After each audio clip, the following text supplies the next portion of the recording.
Calculate the heat capacity of, heat capacity calculate करना है हमको, हीट कैपेसिटी कैलकुलेट करना है। हीट कैपेसिटी का फॉर्मूला क्या होता है, तो वो होता है हीट और अपॉन टेम्परेचर। हीट कैपेसिटी को सी डैश से रिप्रेजेंट करते हैं, और हीट का मतलब होता है क्यू, और टेम्परेचर चेंज इन टेम्परेचर होता है, चेंज इन टेम्परेचर तो डेल टी हो जाएगा। और सी डैश का एक फॉर्मूला और भी होता है एम इंटू सी, और is equal to Q upon delta T. Q is equal to M C delta T भी होता है। सी जहाँ पर स्पेसिफिक हीट होती है बेटे, स्पेसिफिक हीट होती है, ये चेंज इन टेम्परेचर है, चेंज इन टेम्परेचर है।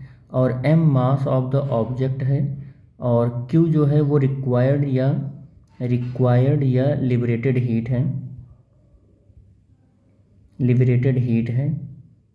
ठीक है, ये हीट कैपेसिटी है, हीट कैपेसिटी है, और यहाँ पर सबकी वैल्यू आपको पता ही है। आगे कह रहा है कि calculate the heat capacity of the copper vessel. कोई एक कॉपर वेसल है, ये है कॉपर वेसल, कॉपर वेसल है, और इसका मास कितना है 200 ग्राम है, यानी कि m is equal to 0.2 kilogram है ये। इफ़ द स्पेसिफिक हीट और इस कॉपर वेसल्स की स्पेसिफिक हीट, इसको C डबल डैश से कह रहे हैं कॉपर, या कॉपर वेसल की स्पेसिफिक हीट को Cp कह दे रहे हैं, CCU कॉपर वेसल, तो 410 जूल अपॉन किलोग्राम केल्विन हो जाएगा। तो कैलकुलेट करना है हीट कैपेसिटी, इसकी क्या कैलकुलेट करनी है, हीट कैपेसिटी। तो heat capacity C dash is equal to, अभी हमने बताया कि एम सी फॉर्मूला होता है, ये क्या बताया हमने, ये एम और सी। तो हीट कैपेसिटी कैलकुलेट कर लो। C dash is equal to, देखो एम की वैल्यू कितना है 0.2 किलोग्राम, ये गिवन है, और copper specific heat of the copper 4 into 410, और देखो ये 0.2 ये किलोग्राम, और ये जूल अपॉन किलोग्राम केल्विन। तो C dash is equal to, देखो किलोग्राम से kilogram cancel, joule upon kelvin इसकी यूनिट होने वाली है, इसका मल्टीप्लाई कर लो तो 41 इंटू 2 हो जाएगा। C dash equal to 82 joule upon kelvin हो जाएगा, इसका हीट कैपेसिटी आ जाएगा। ठीक है, क्या आ जाने वाला है, हीट कैपेसिटी आ जाने वाला है। चलो नेक्स्ट देखते हैं यहाँ पर,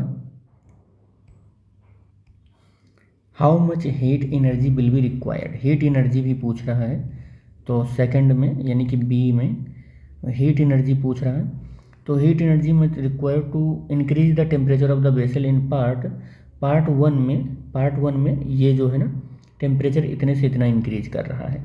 तो Q इज इक्वल टू, हमने आपको बताया था कि यहाँ से आप C dash into delta T भी कर सकते हैं। यहाँ से देखो ये Q is equal to C dash into delta T कर सकते हैं, और Q हमको बताना है। C डैश की वैल्यू 82 आ गई है, और चेंज इन टेम्परेचर हमको कितना मालूम है, 35 से 25 तक चेंज इन टेम्परेचर हो रहा है। अब चेंज इन टेम्परेचर का मतलब T1 हमको दे रहा है 25, और T2 का मतलब 35, और Q is equal to C dash into delta T का मतलब हो गया कि सी डैश करो और T2 माइनस T1 करो, यही फार्मूला यहाँ पर लगाया है। सी डैश कह रहा है पार्ट 1 से ले लेना आप, ये देखो न्यूमेरिकल में बोल रहा है, ये बोल रहा है पार्ट 1 से ले लेना आप।